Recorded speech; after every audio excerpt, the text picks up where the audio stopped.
どうも、ともそやです。前回動画は地元民おすすめの穴場都市ティンゴマリアの動画、国立公園、洞窟、滝などの大自然がほんまに最高。今回はアマゾン地域にあるプカルパという都市について、まるで時代がタイムスリップしたかのような村や主にアヤワスカセレモニーについての様子を動画撮影。シピボ族との楽しい絡みが見どころ。結構ね、ガヤガヤガヤガヤね、うるさいところから、こんにちは、どうも、ともさやチャンネルです。今ね、アマゾンにいます。アマゾン言うても、ペルーのプカルパっていう都市なんですけど、あんまり車が走ってなくて、実はモトタクシーっていうトゥクトゥクみたいなのが、もう、ゴミのようにね、めっちゃ走ってるんですよ、その辺。だから結構ね、ガヤガヤしてます、街自体は。アマゾン自体はなんかすごい静かなイメージだったんやけどな。今回の動画なんですけど、プカルパとサンフランシスコ村についてちょっとね動画撮影していきたいと思います。もしかしたらね長くなるかもしれないんで、前半後半に分ける可能性もあります。動画が40分以上になったら確実にもう分けますね。なぜねこのプカルパか言ってしまった。プカルパか頭パッカンやなほんま。プカルパになぜ来たかというと、アヤワスカをちょっとね体験したくて。皆さんアヤワスカってご存知ですか？アヤワスカ自体はもう簡単に説明すると、アマゾンに生えている木からそれをねお茶を作って、でそれをねアヤワスカって言うんですよ。その儀式を受けてアヤワスカを飲むと強い減圧作用があって、なんかその人の人生観を見ることができる。人生観って言ったらすごいざっくりした言い方なんやけど、なんかこれからの未来とか今までの過去の振り返りとか言ったら、日本人とかも昔第六感とかあったじゃないですか。その第六感を使うための第三の目っていうのが多分この辺にあるとは思うんですけど、それが今閉じてる状態なんですよ。それをアヤワスカを飲むことによって一時的に第三の目をパッカーンって開いて、輪郭作用と同時にビジョンを見ることができるっていうのがアヤワスカの儀式なんですよ。それをちょっと見たいがためにこの場所に来ています。そしてプカルパ、アマゾンの地域で体験できることを今回の動画で収めていきたいと思います。さあ皆さん動画お楽しみに。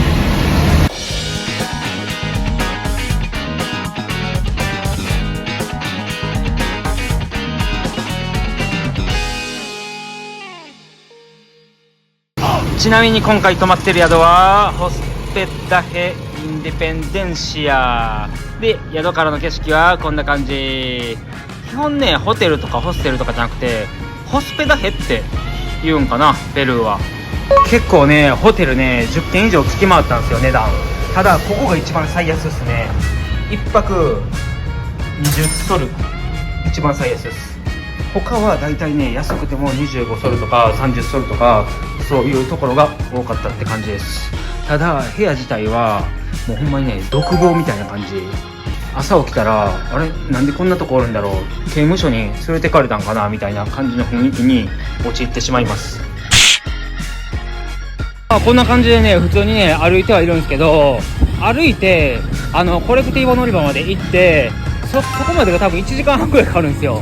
ほんでそっからコレクティボで移動して、なんか船に乗ってね行く人もおるみたいです。ただ船はめちゃめちゃ高いらしい。僕はコレクティボでいいかなって感じですね。結構ねサンフランシスコ村までね時間かかるんですよね。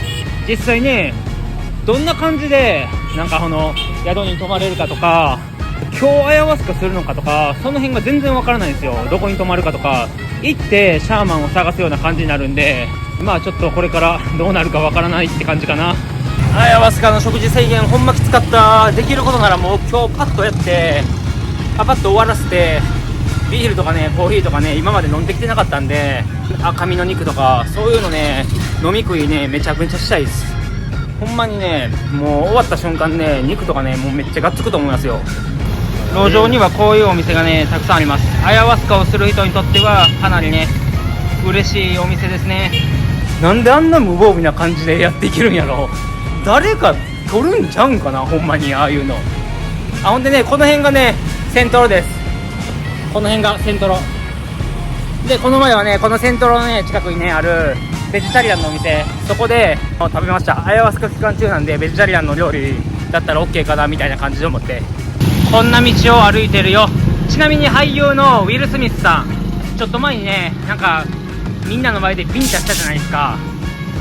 それをする前にアヤワスカを飲んでて、アヤワスカでお金とか仕事とかそういうのを全てなくすビジョンを見たって言ってました。ウィル・スミスさんのね人生観も変えたアヤバスカですよ。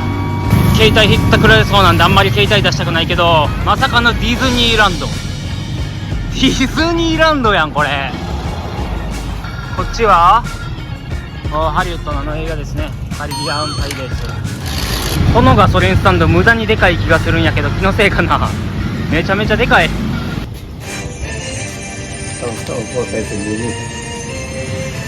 1時間半歩きました。でパンも買ったしフルーツも買ったし、まあそんなもんでいいんじゃないでしょうか。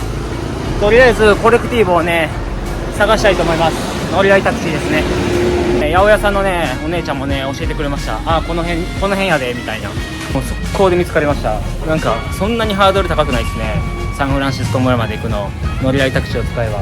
車に乗ってるんですけど、横に座ってる女の子がサンフランシスコに住んでる女の子だって、その人から結構ねいいシャーマンを聞いています。4人ぐらい集まりました。ムチャグソーオラースイケボニタこんな感じです。ザ・アマゾンって感じの道がどんどん続きます。進むにつれてだんだんと田舎になっていくような気がしますね。ここから動画を撮り言われました。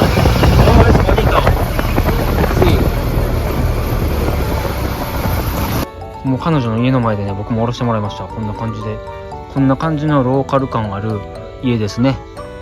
2階もあってアヒルさんもたくさんいます。そして向こうにはねアマゾンの果物がなんか実ってるらしい。今日はミラグロスの誕生日らしいです。フェリスコンプレニョスミラグロス。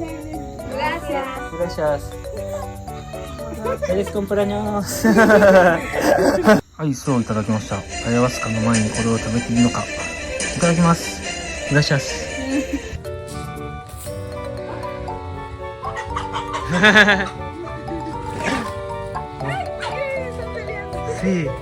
ペレアンド。こんな感じの家ですね。フェリスコンプラニョース。イエーイ。ムチョグスト。ホラー。グラシャス。ヤメボーイ。あそこにたくさんの靴が吊るされてあります。これはちょっと危険な雰囲気ですね。っていうのを彼女に伝えたら、全然危険じゃない、ただの遊びって言ってました。サンフランシスコ村に今到着してて、ここが街の中央の公園ですね。このね、亀のモニュメントの下でみんな写真撮る人が多いみたいです。僕はちょっとね、サンフランシスコ村じゃなくて、別の町のサンタクララっていうところに行きたいと思ってて、ちょっとね、穴場なんですよ、そこが。皆さん覚えておいてください。グラシアス。彼女がね、結構ね、案内してくれてます。すごい助かってますわ。ほんまに。ありがとうです、グラシアス。ありがとう。最後まで彼女めっちゃ優しかったです。さあ、僕は一人でサンタクララ村に向かうよ。マジでね、孤立感がね、半端ない。このね、村ね、マジで何もないです。今まで行った海外の中でね、一番田舎。日本でもあんまりない田舎かもしれんな。あそこに座ってるおっちゃんから、こっち来い言われました。こっから景色撮れやって。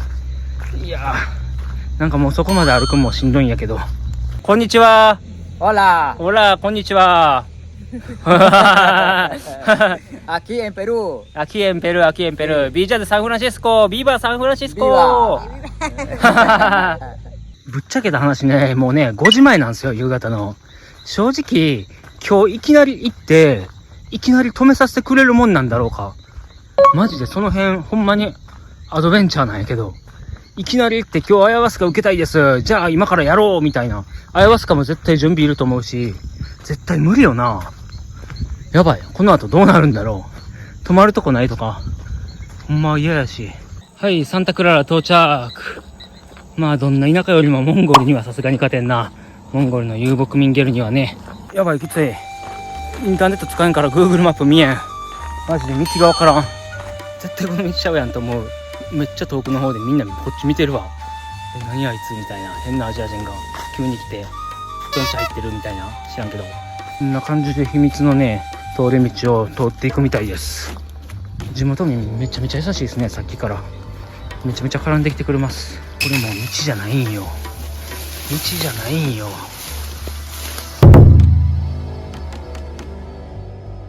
ついに到着しました。もうクソど田舎です。何もすることがありません。マジで何もすることがない。で、師匠がなんかもう人があんまりおらんから基本的にはイキトスで仕事してるみたいな感じで言っとって、なんかイキトスに行かなあかんから4日後になるみたいなこと言われたんですよ。マジで4日はさすがにここ滞在するのしんどいなって思ったら、その後すぐになんか明日セレモニーする言い出して、いやどっちやねんみたいな。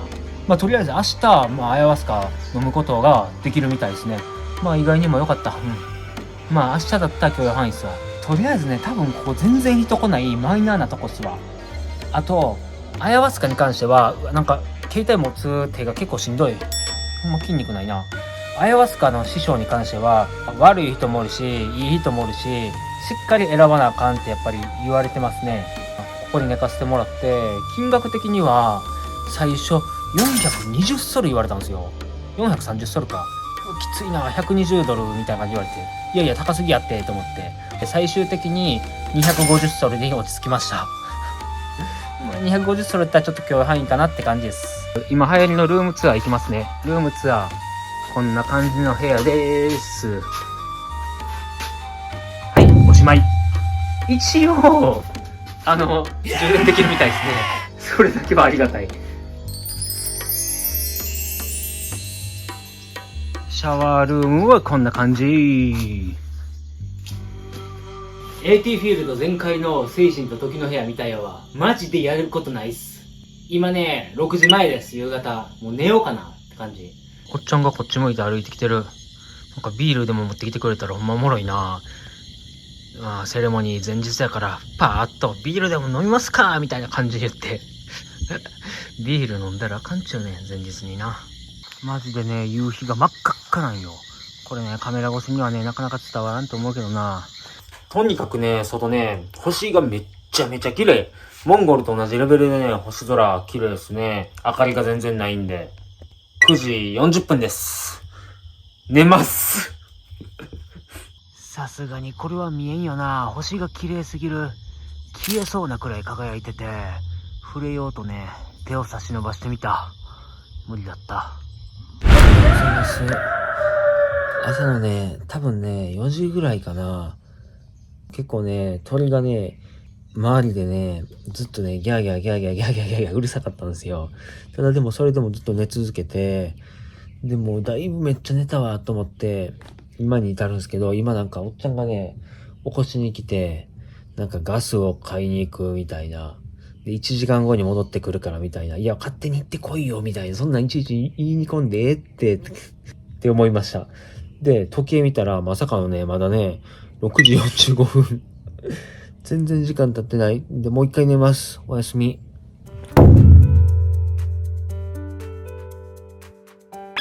朝早く起きてしまって、もうそっからね、全然ね、眠れないです。二度寝できませんでした。で、今日のね、セレモニー会場が、多分この小さなお屋敷。お散歩するしかすることがない。マジでこんな感じのね、なんか、弥生時代、縄文時代みたいな感じに戻った感じ、タイムスリップした感じのような雰囲気ですね。そんな時代にもバレーコートはある。 OL の皆さん集まってくださいね。あまりにも田舎すぎて、このね一本道がねめっちゃ長く感じる。足もね泥だらけになるんでね、こういうところにね来る人はね、破傷風の予防接種打っといた方がいいかもしれませんね。こういうとこからね土壌感染するんだろうな。はい、言わんこっちゃない。撮影してたら落とし穴にはまりました。いや、えぐー。うわ。こんな感じで子供たちに囲まれながら洗濯をしています。オラー、オラー、コモエスタース。朝起きて軽く飯食って、結構散歩して戻ってきて、洗濯も洗って干してのんびりしてるんですけど、まだ11時。時間がゆっくりすぎる。この辺りにはたまにお猿さんとかキツネとかもなんか現れるみたいですね。この辺はね、ちょっと前まではね川になってたみたいですね。たくさんなんか水があったみたいです。ほんまに日によっては虎とかも現れるみたいですね。ティグレ、おばあちゃんが見た言うてましたわ、この子らが。この木が結構ね薬に使われたりするらしい。でおばあちゃんがこの木を使って薬を作ったりするって紹介してくれてますね。アマゾンの地域にはサボテンも生えているみたいですね。メキシコのサボテンとはまた種類が違うのかな。現在ね料理をいただいております。バグレっていう魚とバナナですね。ここにいるのは皆さんねシピボ族という部族です。これはいわゆるサトウキビですね。スペイン語でカーニャと言います。Muérdelo, muérdelo. Sí, muerde. Ah, sí, bien, bien. Ajá. Guayabaya. Guayaba. La carnecita. El blanco. Guayabaya. Este de acá no, es de acá le bota. これがガヤバヤみたいです。Me solo esto, le come. フルーツって感じですね。小学校の頃ね食べたねサトウキビとは全然違う味ですね。めっちゃ美味しい。味ちょっと薄めでね、薄めがちょうどいいんですよ。さっきからずっといろんなね果物を紹介してくれています。次はココナッツ、ココですね。こんな感じで大人たちは向こうで食事を楽しんでてって感じですね。あれはなかなか新しい遊びですね。木の棒にぶら下がるっていうね。オラコメスタスほらこれ一瞬何映してるかわからんと思うけど、 Es su árbol. めっちゃねカラフル、黒と赤と黄色ベースの芋虫がおる。これ見て、めちゃめちゃおる。僕が頑張ってねココナッツを埋めたんで、みんながねどうもやって書いてくれました。なんて嬉しい。田舎ならではの遊びですね。これなんかサッカーボールらしいです。で数人男だけでねサッカーするみたい。今から兄も過呼吸なりそうっすマジで。なんか水持ってきてくれたんですけど、水道水めっちゃ気入ってるやんけ。アヤワスカ当日ってこんなね動いていいん過呼吸なりそうです。てかアヤワスカ今日なんやけど全然食べていいんかな。なんか結構インターネットとかではもう昼の12時ぐらいに飯食ってもうそれ以降は何も食うなとか、水は飲んでもいいけど3時までにしろとかそんな書かれてるんですよインターネットで。いいんかな。しかも思いっきりこれ食事制限で油はなんか食べたらあかんみたいなのも書いてあったんですけど、思いっきり魚に油使ってるけどな。じゃがいももこれ油で揚げとると思うし、その辺どっちでもいいか。もうどうでもいいかうめえ、マジでうまい。激しく運動した後やし、アマゾンの魚やし、めっちゃうまい。ご飯もちょっとね、塩味するし。おはようございます。たくさんビジョン見ることができました。学生時代、大学時代に戻って、総監督と切磋琢磨して自分がキャプテンなんですよ。僕より下、みんなね、バレーボール上手い人ばっかりがめっちゃ集まってて、30人ぐらいだったんかな。それを僕がね、総監督と頑張り合ってまとめ上げてるっていうね、ビジョンを見ました。はい、ただの夢です。で、現在、6時半なんですよ。1時間半後に本当のアヤワスカ始まりますね。SS クーシュマ。クーシュマと呼ばれる模様らしいです。こんな感じでね、アヤワスカ始まる前にみんなで雑談してます。マジで今から始まるんですけど、コンディションね、ぶち悪いですね。お腹いっぱいやし、なんかね、お腹の中にめっちゃ物が溜まってるって感じやし、便秘やし、そんな雰囲気です、個人的には。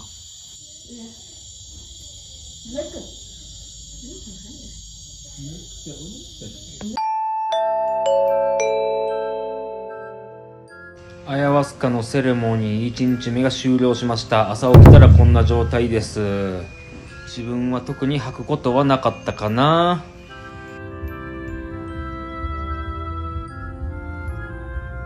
はいはいはいおおはいはいはいはいはいおーい。なんか手のひらにマークがついてて、このマークが現れた時にはなんか危険なことが起こるみたいなことを説明してくれてます。さっきからこの子ね、ずっと何か感じるってずっと言ってるんですよ。向こうの方見て、でいろいろ説明してくれて、私たちは特別な力があって危険を感じることがあるみたいな、蜂の大群なんか虎なんか知らんけどみたいな。さっきからずっと何回もね後ろ振り返ったりとかしながら、なんかおるわみたいなことを言うてますね。なんかずっともうやつは近いみたいな感じのことを言ってますね。やつは近い、ちょっと私たちもそろそろいかんとまずいことが起こるって説明してくれてました。で向こうの方で木が揺れてるの分かるかみたいな、あれがなんかちょっと悪者の正体的なことを、いや風やろって思いましたけどね、風で揺れてるだけなんじゃないかなとか。この村はね結構田舎すぎて、こうやって歩いてたら知らない間にね人がねたくさんね増えていきます。そういう村です。¿Cómo estás? Bien. ここがねサンタクララ村のまあ言ったら広場みたいな感じですね。で向こうに見えるのがエスクエラ、学校です。学校で先生は3人か4人ぐらいしかおらん言うてました。今日は閉まってます。今日もなかなかいっぱいねテラフォーマーズに出てきそうなねあれがねたくさん動いてますわ。なんか廃墟巡りしてるような雰囲気になってきましたね。廃墟巡りチャンネルにちょっと変えようか。これから絶対使えんだろこのシャワー室。マジでそこ登っちゃうの？なんかもう子供の頃のね若返ったような気分ですね今。いや普通に怖いんやけど、これ登ってきたのでね、これ顔上げたらね絶景、これがアマゾンの絶景です。サンタクララの街はこんな感じです。やばいね。で水をはめているタンクには水なし。坂の学校空いてました。防犯対策とかそんなんも全くない。それにしてもなんかもぬけの皮、ほんまに何これ、ほんまにここで勉強やってるんかって感じですね。あ、教科書発見。こんな感じでスペイン語のエスパニョールのシピボ。シピボの言葉じゃないみたいですね。シピボ族の、これがシピボ族の言葉らしいです。読めません。もう完全に泥棒やん。こんな感じで子供たちが中に入ろうとしてる。入れんってさすがにこの狭い隙間は。こっちの方は本格的なクラスルームですね。やばすぎる。めちゃめちゃ元気すぎる。もう安いじやん。サンタクララのお坊ちゃまたち。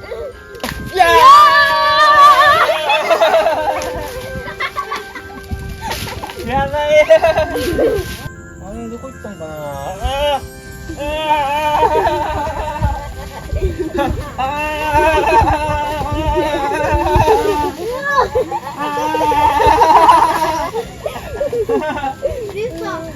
上にいます。楽しすぎるやないかい。もうねその辺にあるフルーツをね片っ端から僕にねプレゼントしてくれるんでね、子供たちがもうねお腹いっぱいなんよ。今日もayahuascaすかするんよ。ほんでもってね、この木どうやって登ったん？上までどうやったらこの木登れるん？野生児なんよ。舐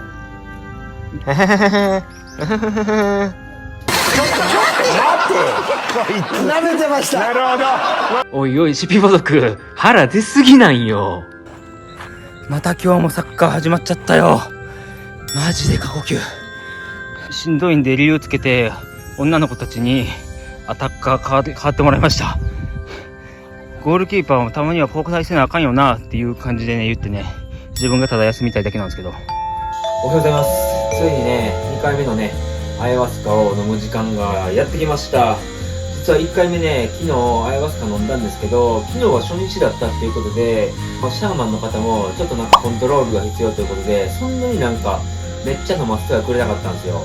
ただなんかもう飲んだ後に体がなんか熱くなってなんか蝕まれてるような雰囲気で、アヤワスカ自体すんごいねもともと木とかも見せてもらってるし、すんごい植物のイメージが強かったんで、幾何学模様が見えたっていうよりかはなんかもう茨のようなものが端からどんどん自分を侵食していくような感じだって、自分もなんかそれに負けずに抵抗している自分がおって、ビジョンというビジョンが見えたわけではなかったんですよ、正直な話。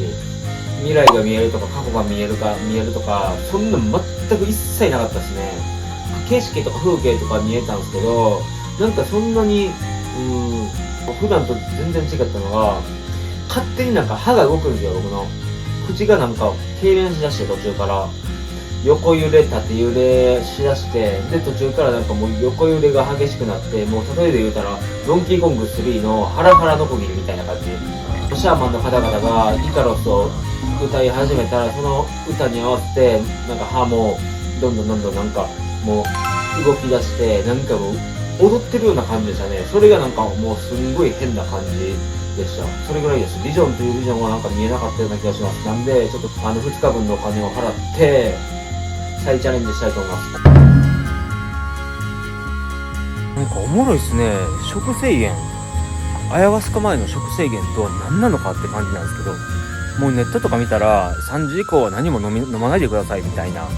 アヤワスカする1週間前までとかはジュースとか控えた方がいいみたいな、甘すぎるやつとか書いてたんですけど、僕さっきコーラ飲まされたんですけど、僕がコーラ見てたら飲むかみたいな。いやでもアヤワスカ前は飲んだらあかんのじゃないんって聞いたら、大丈夫みたいな。食べ物はあかんけど飲み物はええんやみたいなことをなんかめっちゃ説明してくれて、多分ね、食制限のルールとかそういうのって絶対ね、シャーマンによって違うと思いますよ。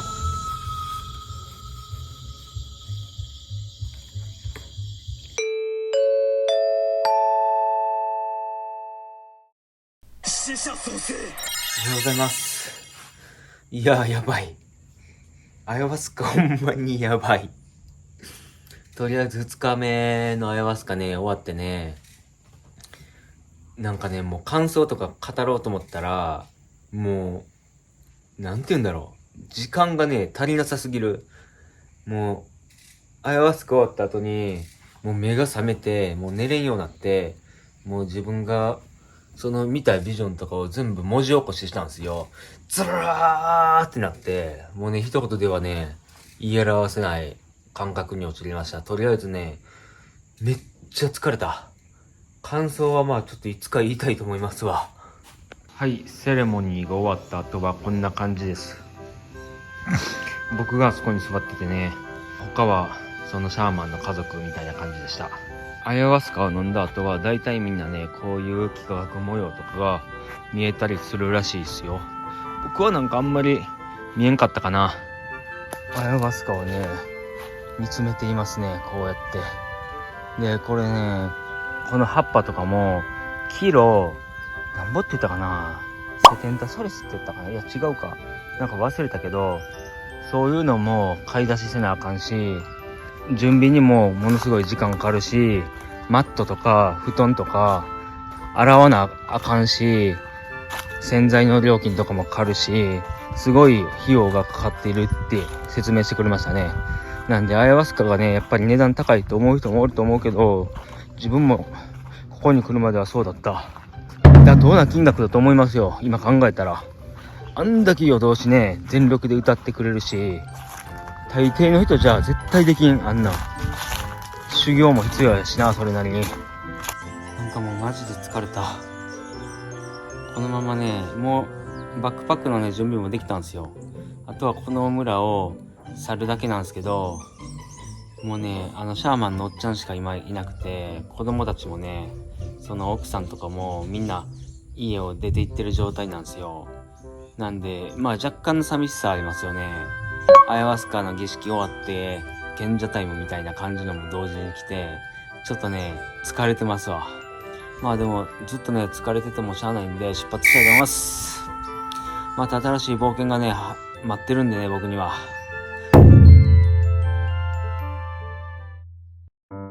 最後の最後に初日仲良くなったね、女の子の家探し出して、なんとかって言って挨拶して別れを告げました。女の子たちは、子供らはね、学校行ってるんでおらんかったけど、その親、お父さんとお母さんにね、しっかり挨拶してありがとうって言うて、そしたらまたすぐ戻ってこいよみたいな感じで言われたわ。そんな感じでなかなかいい思い出ができたわ、ほんまに。これはもう500ソルの価値あったよ、マジで。250ソルかける2日分寝させてもらったし、朝飯も作ってもらって、昼飯も作ってもらって、こんだけいい思い出作らせてもらって、いろんな景色見えて、子供たちといろいろ遊ぶこともできて、新鮮な空気を吸うこともできて、素晴らしい経験や。経験は財産となる。何言ってるか分からんけど、とりあえずね、もうこの辺で終わりますね。コレクティーボに乗ってプカルパの方に戻りたいと思います。3。今はね、やっとね、プカルパのね近くに着いて、ヤリナコチャっていうところなんですけど、お土産屋さんに入ってます。こんな感じでいろんなね、なんかアヤワスカ模様みたいな感じですね。いろんな商品が売られています。こんな感じでブレスレットとかピアスとか T シャツとかもありますね。ちなみにね、これね、1個ね30ソルとか25ソルとかからあります。僕は2つ買いました。2つで50ソルにしてもらいました。大きいやつと中くらいのやつ。広さ的には結構小規模のお土産屋さんに来ていますね。こんな感じです。ペルー自体のね、全体的な物価が安いんかもしれんけど、お土産品そんな高くないんですよね。なんか観光地価格とか全然思わんレベル。それなのにちょっと値下げしてもらうっていうね、なんとも言えないこの貧乏バックばっか。もう通り道塞ぐなよ。自分勝手やな。おー、通れたやないかい。やっとホテルたどり着きました。やばい、めっちゃ疲れた。インカコーラ買いましたよ。久しぶりのジュースだー。乾杯。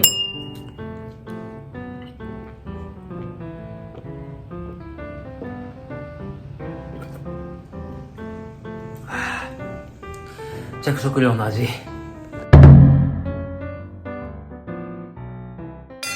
はい、ここまでね、動画見ていただいてね、ありがとうございました。動画ご視聴ありがとうございました。マジでね、疲れましたね、本当に。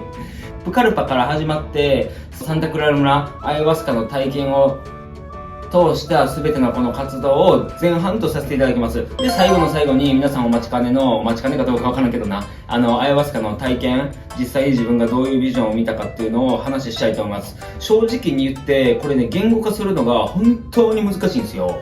アヤワスカ終わった後もう寝れんようになって、目パッチリ開いて、その後に自分が、ちょうどいいから、その時に全部もう感じたことを全て文章にまとめてみようと思ったら、文章もずらーってなったんですよ。めっちゃ長く。言語化するのが正直難しいです。で、これ全部喋ろうと思ったら、絶対1時間超えます。なんで、他の YouTuber とかのなんかアヤワスカの体験の動画とかも見てても、めっちゃダラダラ長いんですよ。ほんまに。長いんで、僕はね、なんかそういうのあんまり好きじゃないんで、ちょっとね、スパッとね、3分ぐらいで、感想をね、説明したいと思います。初日じゃなくて、もう2日目の、アヤワスカの体験を説明するんですけど、マジできつかったですね。もう終始、アヤワスカ飲んだ後、体が、もうアヤワスカと戦ってる感じ。体の中をね、アヤワスカが、全部ね、綺麗にしてくれてるとは思うんですけど、そんなんじゃない、終始戦ってる感じですね。例えで言うなら、ワンピースのルフィとシャーロット・カタクリが、体の中でボッコボコに殴り合ってるような感じで、もボッコボコに殴り合ってるんで、もう体とかもこんなんなるんですよ。ほんまっすよ。で、舌とかも常にこうやってずっと左右に動いて、口とかももうずっと横揺れ縦揺れずっとする感じ。ドンキーコング3のもうハラハラのこぎみたいな感じですね。マジできつかった。もうずっと体がもうこうやって動いてて、もう体が止まれよと思うけど、体がなんかもう止まらないんですよ。で、それがもう6時間。セレモニー自体は全て6時間。スーッと戦ってる状態なんで、もうビジョンとか見る暇もないんですよ。で、気がついたら意識失ってて、いや、絶対呼吸してなかっただろうってなんかもう突っ込みたくもなるんですけど、ただその、呼吸とかじゃなくて、意識失ってる時に多分自分がビジョン見てるんですよ。気がついたらビジョンを見てて、もうね、真っ黒。全部を忘れてるような感じ。自分の存在とか、自分の言ったらなんか周りにおる人、全てを忘れてる。自分のキャリアも、どこに住んでたかどうか、今、どこで生まれたかどうかとか、何してるのかどうかも全てわからなくて、なんだろうみたいな。でただもうずっと体が置いてる時に誰も助けてはくれない。でもこれはいい意味で助けてはくれないというよりかは自分で何とかせなあかんっていう気持ちが強かって、で周りの声とかも聞こえず自分でなんかもう歯を食いしばってなんとか抵抗しているような感じでしたね。何も思い出さない状態でポツポツ自分の家族のこととかを思い出してくるんですよ。周りにおる全ての仲良かった人とか、そのお母さんとか、自分の母親、妹、弟、父親とか、もう一人ずつポツポツ声とかそういうのを思い出して、前のなんか会社の先輩、仲良かった先輩とかがの顔とかも思い出して、その先輩とどういうなんか付き合いをしてたかとか、どういう自分が接し方をしてたかとか、そういうのも分からなくなってるんで、そういうのを一個ずつなんか思い出していく、思考回路をつなげていくっていう作業をもうずっとひたすら繰り返すっていう感じでしたね。で、こういう人おったなとか、で友達とかはあんまり思い出さんかったかな。親族とかそういう仲良かった人とかって感じですね。ほんまにざっくり全てをまとめたらもうそんな感じです。でもそれを見た後にも思考回路がもう追いつかないんですよ。もういろいろ考えすぎて、で気がついたらなんか自分がなんか二次元の世界を見ているみたいな、自分のなんかその生い立ちが全て二次元化されてるみたいな。こんだけ長い年月自分が生きてきたのにこんな簡単にまとめられてるんやと思ったら、なんかちょっと絶望したりとか、そんな感じですね。自分の未来を見たかどうかって言われたらもう分からないです。多分見てないと思います。過去の映像は見えたような気がしますね。もうほんまに30年ぐらい前、20年ぐらい前から20年ぐらい前の映像とか、自分が子供の頃の映像とかをちょっと見れたような感じはしますね。なんか幾何学模様とかもあんまり見えなかった気がします。で、アヤワスカ自体が植物なんで、そのイメージが強かって、植物のなんか周りからこうやって自分を取り囲んでいくような状態とか、あとはなんかそのアヤワスカをする前に自分がなんかそのインスタグラムとかでいろんなアヤワスカの記事とか感想とかを見てたんで、フォロワーさんに連絡を送ったりするビジョンとか、なんかそういうのが見えたかな。で、セレモニーしてる最中もずっとなんかもうシャーマン歌ってるんですよ。もうそれが爆音すぎて、もうほんまに早く終わってくれみたいな、もう本当になんか居心地が悪い状態、もうきつい、マジでしんどかってきついみたいな体が、もう早く終わってみたいな。でもほんまにすごいよな。シャーマンもだってあんな声量で 4,5 時間ずっと歌い続けるってことやもん。これはすごいぞほんまに。相場で見合った金額じゃない気がする。もっと高くてもいい、もっと強気の金額でもいいと思うわ、あの儀式は。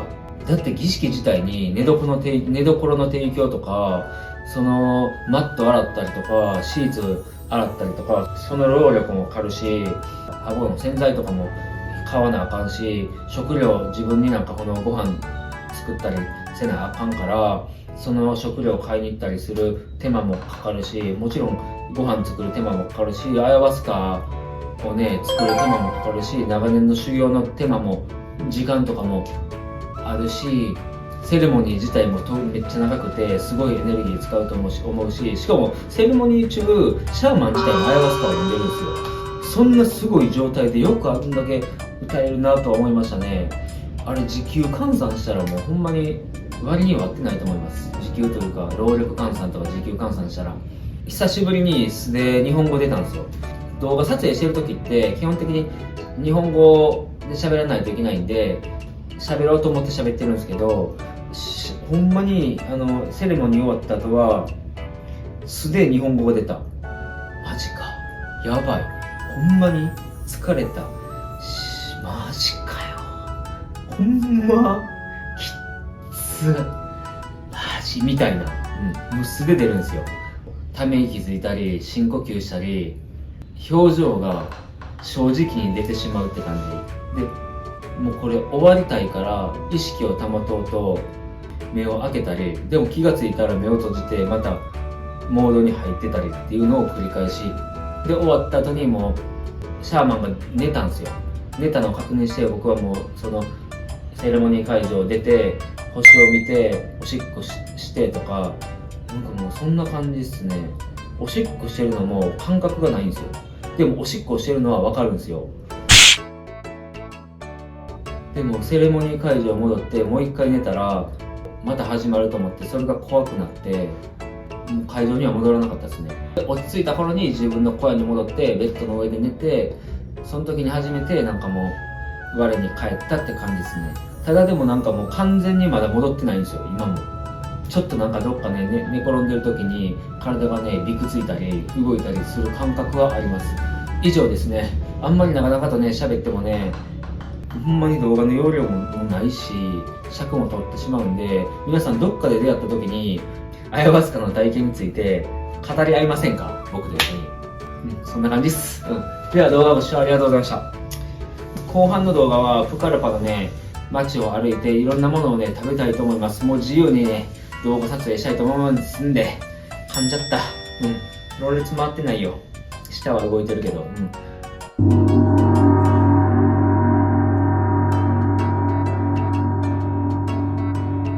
ではバイチャ。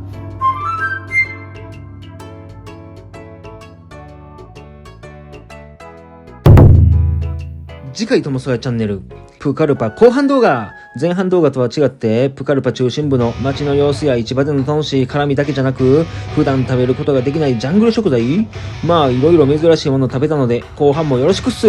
プカルパはほんまにいい思い出できました。